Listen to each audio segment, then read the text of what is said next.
Yun o mga katimot, ito katatapos na ng duty natin sa Walmart. Unang araw, freezer tayo. Yan. Dami ng ano natin o. Marami akong gulong na dala. Bali, magpapalit tayo ng ano, ng winter tire. Check natin, dala ko yung bago. Check natin kung pwede ba yung luma, pero kung hindi na kaya, manipis na, papalitan natin itong bago. Yan, dami o. Ano, bago dadaan ko na kasi ano ngayon eh, pahirapan ngayon, kaya maganda na yung nakauna tayo. First time ko na pumunta dito sa ano, sa Kabayan Auto. Yan, check natin yung Kabayan Auto Shop. Yan, mga Pilipino ang may-ari. Kilala ko yung isang mekaniko doon, si Bong. Yan, mamaya check natin yung ano, pinapainit ko lang yung ano, yung makina. May konti punta tayo sa Kabayan Auto Shop. Nagkapalit tayo ng winter tire. Yun o, dito tayo ngayon sa ano, sa talyer. Papalitan natin yung winter tire. Tapos ito, yan yung wheel balancing dahil dun sa ano, bago yung gulong nya. Yan, wheel balancing. Pero may sarili na siyang ano. Yan o, maganda yung ano nya, chrome. Ito, wheel balancing, 4 na gulong yan. Tapos yung luma, bibenta lang natin yan. Pwede pa ibenta ng mga 150. Yan o. Yan. Dito tayo sa Rocky View. Medyo paano tayo, wala pa tayong tulog. Diretso tayo rito sa ano, simula dun sa duty natin, diretso tayo rito sa ano, talyer. Para mapalitan na to. Wala na tayong iniisip kasi mag-double digit na eh. Kaya yun, mahirap. Yan. Ito tayo sa ano, sa Kabayan Auto Repair. Yun o, bali yung sa likod natin mga katim, papalitan na yung ano. Yan, papalit itong ano. Yan o, nung pina-check natin to, manipis na yung ano nya. Bali papalitan na yung ano nya, pinaka pad dito sa likod. Yung sa harap kasi bago yun, yung binili namin eh. Yan, bali ito, yung palit tayo ng pad para safety. Yan. Yan o.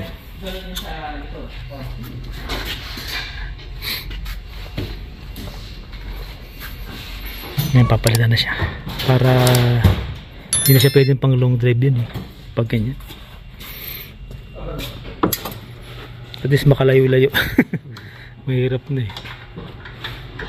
Kung dito lang okay eh. Kaya lang ito ginagamit namin pag long drive eh. Imposible mo rin, imposible hindi ka lalabas ngayon sir. Oo eh, kasi summer eh. sa tagal natin nakulong sa winter eh. Nadagdag, ang tagal eh no. Pero may ilang buwan na spring na eh, wala pa eh.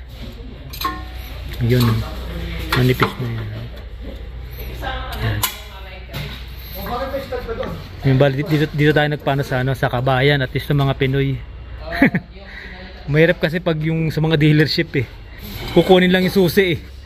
Tapos pagdating mo meron ka ng bill eh. Di ba ang hirap no, ganun na bibigay mo yung susi mo tapos hindi mo alam kung anong ginawa eh. Ito sir, kasi ako, diba? Ako yung sasakyan ko. Oo.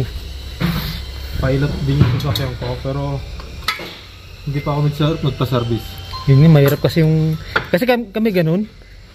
Kasi nga si ano nga yung nung pandemic nag-stop si Bong eh. Yung sa bahay nila meron yan eh. Kaya nung nag-leadership kami, yung bugod ka 150, 100 no? Timbal na kung yung ginawa eh. Kasi ito yung ano nyo. Halos ano na, manipis na. Kaya at least mapalitan na siya. Dito yan sa mga ano, mga katim, mga nagtatanong nga pala sa akin ng ano, mga Pilipino mekaniko dito pala sa Kabayan. Yan. Dito yan ang mga Pilipino yan para mas magkaintindihan. Ikaw pa mismo makakita mo yung pag pinalitan yung pyesa. Yan. Dami rin nagpapagawa. Yun o, palit yung ano, yung pinalitan preno natin, manipis na. Yun o, halos konti na lang yan, bakal na. Yan. Yan yung pinalitan na papalitan na pyesa. Yan. ilang percent na lang yun.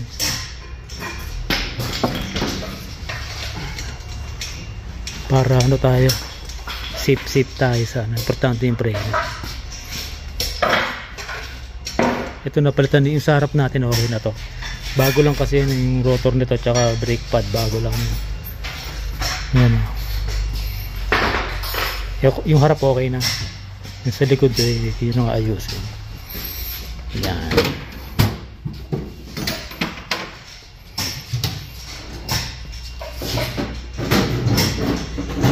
Dito yan, bali dito yan sa may ano, sa may Rocky View. Yun, yung mga nagtatanong nga pala, ito yan. Yan, sa may ano siya, Rocky View, sa may ano to, Wrangler Way ba yun? Wrangler Way. Yan, kung malapit kayo rito, yan, dito na kayo pumunta. At least yan, lahat yan mga Pinoy. Tapos kilala natin lahat yan, sigurado tayo sa papagawa natin. Makikita mo pa kung pwedeng ikaw bumili ng pyesa, sila sa labor sa pagkabit, pwede rin. Bibili kayo ng pyesa nyo, sila na magkakabit. Yan. Yan, pasok tayo sa ano, sa loob. Hindi ko pa yung sa akin, yun. Wala pa eh.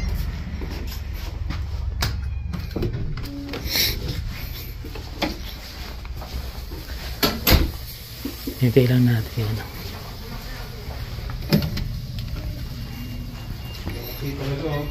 Hindi pa yung pyesa natin. Yun o, natapos siya mga katimong. I-road test na lang siya. Tapos itutorque yung mga tornilyo. Safe na tayo ngayon. Yung preno dyan sa harap tsaka sa likod. Tapos nakano na siya, summer tire. Yan.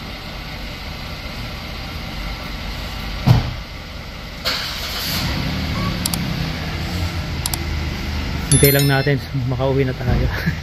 Laban tulog eh. Yun o mga katim, may mga nagtatanong sa atin dyan na ano, yung Pilipinong mekaniko, may mga nagko-comment. Yan, dito tayo sa, ano, sa Kabayan Auto Shop. Yun o. Yes, ano nga pangalan niya? Maxi po. Si Maxi. Yan.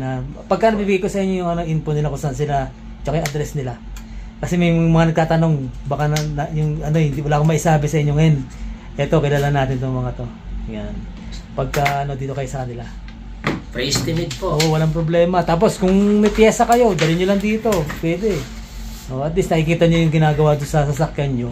Wala kayong isipin na hindi yung kabarin ng pagsama yung mga comment namin yung mga dealership. Di pa nga kami nakakapag may mga picture nga rin po kaso yan. hindi pa kami nakapag-upload sa wala pa kayo mga Facebook page, mga ganun. Meron po kaso empty pa eh. Yan, kasi halos kaka-start lang namin. Kapag ka ano, ano natin sa inyo. Kagaya ng mga ganito, okay lang bang i-post ko rin yung mga ganyan, yung picture niya? Yan. Basta meron kayo Facebook page, ibibigay natin sa kanila. Yan. Sa website. Telephone number, address, yan. Yan kasi parang bago pa lang naman sila eh. Parang ganun. Ilang years na ba? Bago-bago na yun. 4 months pa lang. Yung, bago-bago pa lang. Ano siya, Kabayan, ano, dito yan sa may Rocky View. Ibigay na sa inyo address para yan. Rocky View. Yan, okay. Yan, maraming salamat sa mga ano ha. Marami nagtatanong kasi kaya isa sila sa mag-ano. Nice meet. Yan, Meeting you. Taga-ano sa Mackenzie. Prestwick. Yung Prestwick, Mackenzie, yan o. Nakasama din sa vlog. Yan Dating yung mga, tagapanood. so kayo sa ano, sa Pilipinas, para yung mga ano nyo. Iloilo. Yan, yan. Shoutout yung mga Batangas City. Yan, yung mga taga-Batangas. Shoutout. Yan, nakita-kita kami rito para kami nagpapagawa rito kasi at least dito, kilala natin. Tapos Kabayan. mas makakapag-maintindihan pa natin, makita natin kung ano yung ginagawa. Yan, okay. Tsaka Kabayan. Punta kayo. Kabayan, dito yan. Lagi yung manood ng vlog niya. Yan. Marami kayong matututunan. Mabuhay-buhay dito sa Canada. Yan. Mahirap Para na hindi masaya. kayo hindi na sila mahirapan. Hindi kayo huwag yung kabahan na pumunta rito. Yan, panoorin niyo lang yung mga video ng mga ano diyan. Vlogger. Yan, okay. See you. Mga katimat, ito okay na. Na-testing na lahat-lahat. Ito na yung mga gulong natin. Yan yung pinaglumaan natin. Pwede ba raw ibenta yan? Yung mga gustong bumili, 150 na lang, 4. Yan, tapos yung ano natin, yung winter tire natin na yun, yung may rim natin yun. Yan, ganyan lang naman dito, palit-palit lang. Tapos ito, meron tayong 4 na gulong na ibibenta natin. Yan, yung mga gusto magpagawa dito lang sa may Kabayan Auto. PM lang kayo sa comment lang kayo sa comment down below lang para may sabi ko sa inyo kung saan sila. Yan, may mga nagtatanong sa amin nung nakarang araw, wala akong masabi kasi mahirap mag-repair ng hindi mo kilala. Kaya kailangan at least kilala natin. Subok na natin mga magaling na mekaniko sa Pilipinas. Yan, okay? Gatawin na tayo, wala pa tayong tulog. Let's go. Mga team, at maraming salamat at sa araw-araw na pagsubaybay niyo po sa mga vlogs po namin. Maraming salamat sa nag-comment, nag-like, nag-share. Maraming salamat sa mga dati na subscriber, sa mga silent viewers, sa mga bago pa lang po subscriber, sa mga hindi pa po nakapag-subscribe, bago pa lang po sa video namin, pa-subscribe na lang po. At maraming salamat sa araw-araw na pagsubaybay. At hanggang dito lang muna po yung vlog natin. Nag-ano lang po tayo ngayon, nagpalit po tayo ng winter tire. Wala pa tayong tulog. Bali magmula nung nag-duty tayo ng overnight, dumiretso na po tayong dun sa pagawaan kasi nga pagka mahirap na magpa-appointment. Punta lang kilala natin yung isa sa mga mekaniko ron. Tapos nang na-meet ko sila, puro sila mga Pilipino pala. Yan, mababait naman po yan yung mga mekanikong magagaling sa Pilipinas na nagsama-sama sila para magtayo ng talyer. Yung kabayan.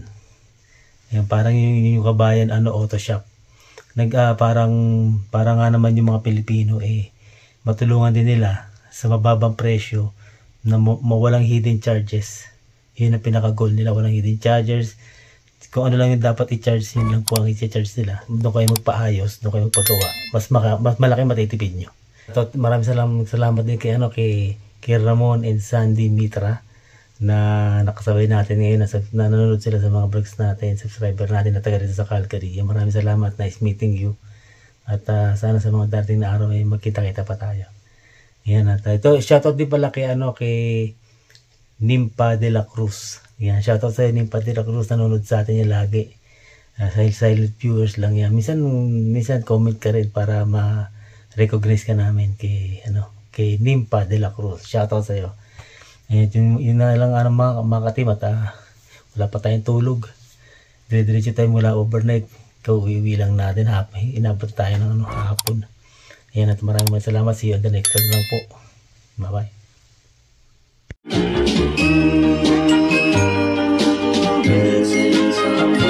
Missing someone